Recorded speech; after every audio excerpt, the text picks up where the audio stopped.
Buat saya soalnya adalah bukan sekedar kita mau menyeret Jokowi ke penjara, tapi juga memberikan keadilan untuk korban. Memang kita harus masuknya ke korban-korban PSN, kemudian ke Ciptaker kerusakan ya. ditimbulkan gara-gara kebijakan atau ketidakbijakan mereka Jokowi itu, sehingga nanti yang kita ungkap sebenarnya adalah keadilan.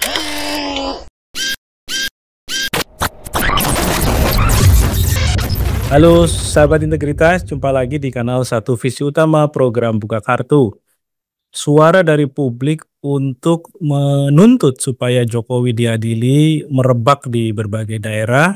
Bahkan kemarin misalnya di kota Solo, Satpol PP sampai sibuk menghapus oretan-oretan yang di dalamnya bertuliskan adili Jokowi. Nah, untuk mendiskusikan fenomena ini kita akan membahasnya dengan Bivitri Susanti, seorang ahli hukum tata negara, pengajar di salah satu sekolah tinggi Jentera di Jakarta, dan juga bisa dianggap sebagai aktivis gitu ya di bidang hukum dan anti korupsi. Hari ini sudah baru selesai mendiskusikan soal Corruption Perception Index Indonesia di 2024, tapi kita nggak sedang membahas soal itu. Kita lebih ingin melihat dari sisi fenomena tadi ya. Kita sapa dulu Mbak Bivitri. Mbak Bivitri, apa kabar? Halo, kabar baik, terima kasih. Mbak Bivitri, ini soal fenomena suara publik nih yang menuntut supaya Jokowi diadili. Ini sebenarnya sebuah fenomena yang selama ini sebenarnya terpendam gitu ya, dan baru menemukan ekspresinya hari ini setelah Jokowi selesai menjabat, atau ini memang sesuatu yang baru sama sekali sebenarnya? Kalau saya yakin ini aspirasi yang memang sudah lama ada, cuma selama ini belum punya momentum untuk mengangkatnya. Jadi skenario bahwa ini rekayasa dan lain sebagainya itu sebenarnya sangat mudah untuk dibantah. Ya misalnya kita tahu persis bahkan tahun lalu tuh sudah ada Mahkamah Rakyat misalnya. Itu kan juga suatu perhelatan yang cukup besar oleh teman-teman mahasiswa dan organisasi non pemerintahan dan juga beberapa organisasi rakyat ya yang didampingi. Saya sebut organisasi rakyat aja ya secara longgar, tapi ini orang-orang yang berjuang mempertahankan tanah masing-masing, terus didampingi oleh teman-teman NGO, terus mereka juga bersuara di Mahkamah Rakyat.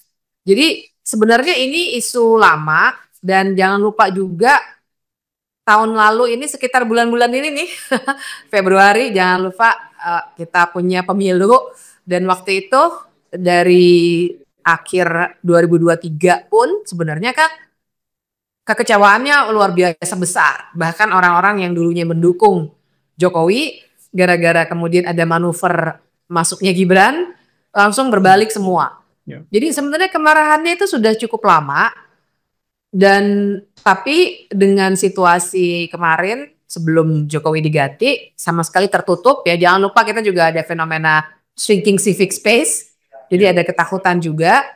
Nah, waktu Prabowo naik pun saya melihat sih teman-teman aktivis tuh membaca situasi.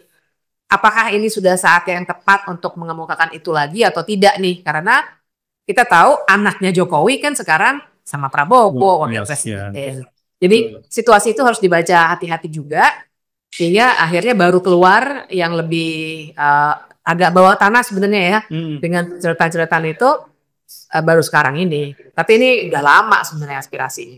Oke, Mbak Bivitri, kalau kita lihat sejarah Indonesia ya pasca reformasi, tentu kalau di sebelum reformasi tuntutan adili Soeharto itu kan sudah sangat konkret ya. Desakannya juga sangat luar biasa dan menjelma menjadi gerakan mahasiswa. Tapi pasca reformasi sebenarnya teriakan mengadili mantan presiden itu kan hampir nggak ada. Ya, zamannya Gus Dur, Habibie, Megawati, dan seterusnya sampai SBY, itu teriakan mengadili presiden itu nggak ada. Kalau kita lihat hampir nggak ada lah suaranya gitu. Tapi pada era Jokowi dan pasca Jokowi itu muncul gitu. Ini kok jadi kesannya ada pembeda nih antara Jokowi dengan presiden sebelumnya gitu. Katakanlah kalau presiden sebelumnya tentu juga banyak catatan, akan tetapi dia tidak dianggap sebagai persoalan yang sangat besar gitu ya. Sehingga harus mendesakkan adanya proses hukum atau keadilan bagi seorang presiden atau bagi mantan presiden. Nah, kalau menurut Mbak Fitri ini tipikal Jokowi ini kenapa membedakan dengan yang lain sehingga kemudian tuntutan publik juga semakin keras ya supaya Jokowi diadili gitu. Ya, ya, ya. Memang yang membedakan menurut saya kerusakan sistemik yang dia timbulkan. Jadi kalau kita ingat waktu zamannya SBY kan juga ada kritiknya juga cukup keras ya. Waktu itu saya ingat ada kerbau lah gitu ya, dan lain sebagainya ya. Tapi sebenarnya kan itu kritik biasa dalam konteks kebijakan yang buruk. Ya bahkan di ujung kita ingat waktu itu sebenarnya kan Pak SBY sempat bikin atau sempat ya mendukung undang-undang yang dia batalkan sendiri ya untuk pilkada dikembalikan ke DPRD. Nah, tapi kalau yang dilakukan oleh Jokowi masif sekali karena yang dirusak itu sistem. Jadi mulai dari pembunuhan KPK itu yang paling luar biasa ya.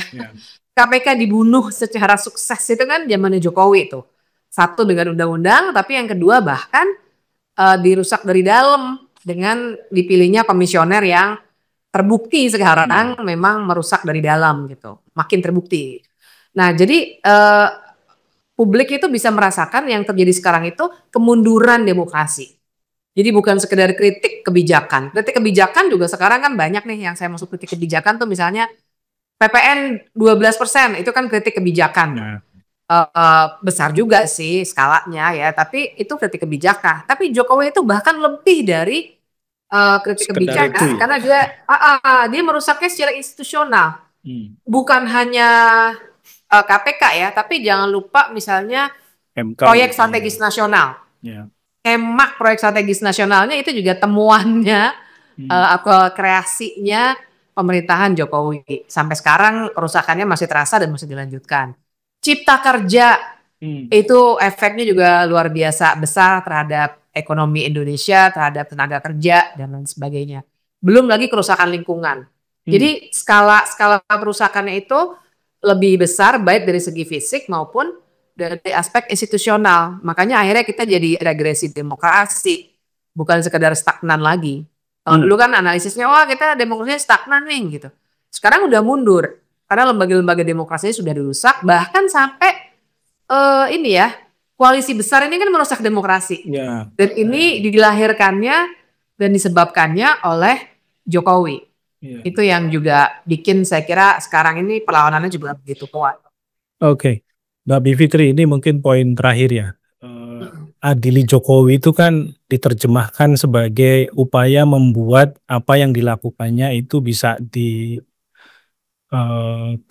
diperiksa oleh satu proses yang adil, yang fair ya.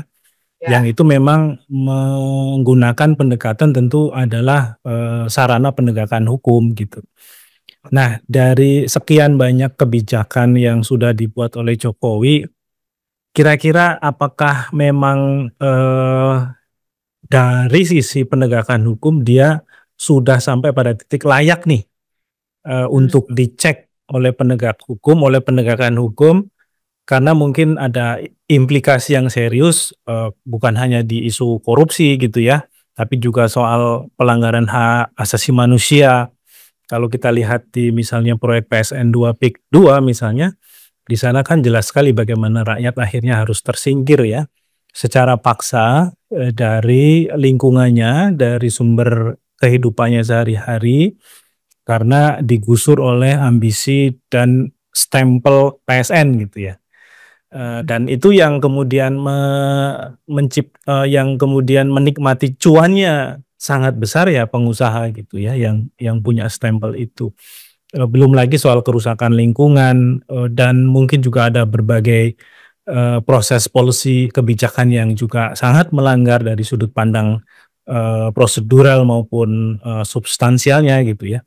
Kalau menurut Mbak Bivitri sebenarnya level tuntutan Adilis Jokowi ini sudah bisa dibawa ke tahap berikutnya supaya kita bisa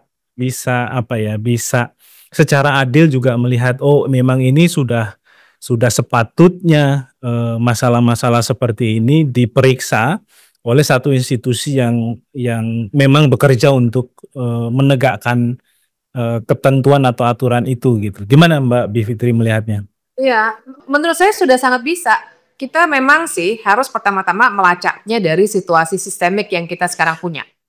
Jadi kita juga harus paham misalnya kalau mau mengadukan ke KPK, terus terang saya yakin KPK nggak akan maju. Ya kita tahu sendiri pimpinan KPK yang sekarang bukan hanya warisan dari uh, skema undang-undang yang sudah sangat-sangat buruk gitu, tapi juga ini memang pilihannya Jokowi banget bahkan ketika dilantik oleh Prabowo, tapi ini pilihannya Jokowi. Jadi itu mesti dibaca. Kepolisian kita tahu sendiri isu partai coklat itu juga luar biasa besar, terutama pada masa Jokowi dan untuk memenangkan Jokowi dan kemarin juga Gibran.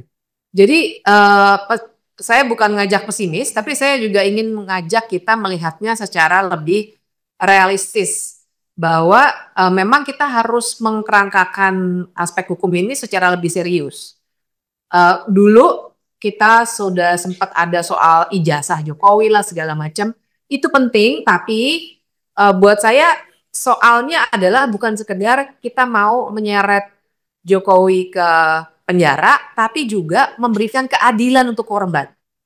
Nah, jadi memang kita harus masuknya ke korban-korban PSN, kemudian ke perusahaan ya. ditimbulkan gara-gara kebijakan atau ketidakbijakan mereka Jokowi itu, sehingga nanti yang kita ungkap sebenarnya adalah keadilan. Ya, pelanggaran-pelanggaran HAM-nya dan seterusnya. Keadilan itu satu hal, tapi juga ketidakberulangan gitu. Saya kira ini yang paling penting sih. Saya sendiri pribadi masih pesimis terhadap pemerintahan yang sekarang, Pak Prabowo. Tapi kan kalau kita bicara ketidakberulangan, kita juga bicara beyond 2029 ya, melampaui 2029. Jadi apa yang Jokowi lakukan itu harus jadi pembelajaran bangsa ini. Nah, kalau cuma sampai di level narasi tidak melalui pengadilan formal, saya khawatir ini tidak akan terjadi. Nah, tapi makanya tadi saya ngajak melihat yang besar, KPK seperti ini, polisi seperti itu, bukan berarti mustahil. Bagaimanapun yang namanya penegakan hukum akan sangat tergantung pada politik. Nah, jadi walaupun ibaratnya tuh barang-barangnya, bukti, semua itu banyak kok teman-teman yang kemarin organizer Mahkamah Rakyat saja itu sudah rapi sekali dokumennya. Kesaksian rapi semua gitu. Jadi semua itu sudah tinggal ditarik, studi banyak sekali. Dari ICW ada, ekonominya dari Celios ada, dan lain sebagainya. Tinggal ditarik datanya, tapi juga harus ada komitmen politik yang tinggi untuk bisa menegakkan hukum gitu. Jadi kalau pertanyaan Mas Adnan apakah sudah saatnya, sudah cukupkah? Menurut saya sih sudah. Nah, cuma bacaan soal si KPK dan polisi dan kejaksaan kita pakai untuk menguatkan segala dokumentasi hukum, alat bukti dan lainnya itu. Tapi sudah saatnya kok. Kalau enggak kita begini terus nanti. Ya, jadi bisa dikatakan dari sisi teknis hukum sebenarnya itu bukan sesuatu yang mustahil karena bukti-buktinya juga tersedia gitu ya. Kita tahulah misalnya yang paling mudah itu jet pribadinya anak-anaknya Jokowi gitu ya. Itu dari mana sih? Siapa yang memberikan, ya, siapa yang mensuplai gitu ya. Tapi kan ini sampai hari ini malah nggak muncul juga proses hukumnya gitu. Artinya kalau dari sisi teknis hukumnya clear, berarti yang harus dipastikan adalah politik hukumnya gitu ya, politik penegakan hukumnya. Nah, kita perlu tunggu arah kebijakannya Prabowo terutama sebagai tentu orang yang akan bisa membuka pintunya gitu ya. Kalau pintu penegakan hukumnya dibuka oleh Prabowo tentu akan jalan. Tapi kalau tidak dibuka ya sangat sulit kita memastikan dan meyakinkan bahwa proses hukum terhadap Jokowi dan keluarganya juga bisa dilakukan secara fair gitu ya. Sehingga ini akan hanya menjadi diskurs publik, hanya menjadi tuntutan publik. Nah, apakah pada konteks itu misalnya kita juga bisa meyakinkan Prabowo soal itu gitu, karena sepertinya Prabowo masih sangat terikat nih dengan Jokowi dalam banyak hal gitu ya. Bahkan terakhir kemarin berita di media online ada yang mencoba memisahkan saya dengan Pak Jokowi gitu ya. Jadi memang mungkin quote and quote utang budinya ini masih sangat besar gitu. Sehingga apakah berarti kita masih harus menunggu lebih lama lagi untuk sampai ke wujud proses hukum yang sebenarnya, atau mungkin saja ya setelah 2029 mungkin dengan presiden baru, dengan kekuatan politik baru yang tidak punya utang budi sama sekali dengan pejabat-pejabat politik atau penguasa sebelumnya. Mungkin istilahnya bukan menunggu, tapi mendorong dengan keras. Karena jadi maksud saya gini, betul ya, kita harus akui, saya sih terbuka aja ya, bahwa kan Pak Prabowo menang juga gara-gara Pak Jokowi nih gitu. Jadi beberapa kali mencoba gagal, baru setelah dititipi anaknya Jokowi, Prabowo bisa menang. Memang gitulah, kita harus terbuka aja membicarakannya. Tapi Prabowo dan jajaran pemerintahannya harus diingatkan juga bahwa jangan sampai yang terjadi di Bangladesh misalnya, siapa namanya, mantan presidennya harus pergi ke luar negeri, kabur ya. Juga Sri Lanka itu juga siapa, namanya menarik soalnya, Raja Paksa ya, dia juga diusir oleh massa waktu itu. Dan itu juga keluarga, jadi ada kerabatnya yang bunuh dulu dari Perdana Menteri, tapi dia masih berkuasa, akhirnya diusir. Kan di Bangladesh lebih baru, dan itu benar-benar diusir. Kita sampai lihat di media sosial tuh orang-orang pada menjarah dan segala macam. Kita tidak menginginkan itu sebenarnya. Tapi seandainya suara-suara yang makin banyak ini, bahwa itu diungkapkan dengan tulisan di mana-mana, dengan aksi-aksi mahasiswa, itu kan pertanda bahwa di bawah ini udah siap meletup gitu. Nah, jadi barangkali lepas dari utang budi politiknya, saya kira Prabowo juga harus memperhitungkan kelangsungan pemerintahan dia.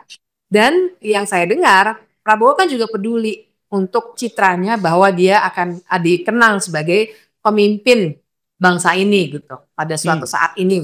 Nah, kalau mau dalam posisi itu, ya kita tidak menginginkan ada yang sampai diusir-usir seperti Bangladesh atau di Sri Lanka. Gitu ya. Jadi aspek itu harus jadi perhitungan untuk Prabowo untuk menindaklanjuti tuntutan ini secara lebih serius. Karena toh kalau jalannya hukum, itu malah baik buat semua pihak, termasuk untuk Prabowo. Kalau jalannya kemudian nanti kayak di Bangladesh atau kayak di Sri Lanka, ini akan tidak baik bagi Prabowo terutama, tapi juga bagi bangsa ini. Nah, kita memilih jalur yang mana? Jalur hukum itu adalah jalur yang bermartabat menurut saya. Jadi harus dipikirkannya ke arah situ. Ya, terutama karena bensinnya ini sudah mulai disiapkan ya, terkait dengan ekonomi kita yang nggak jelas nih. Betul, itu akan jadi faktor penguat yang luar biasa. Ya, oke Mbak Bivitri, terima kasih untuk insight-nya.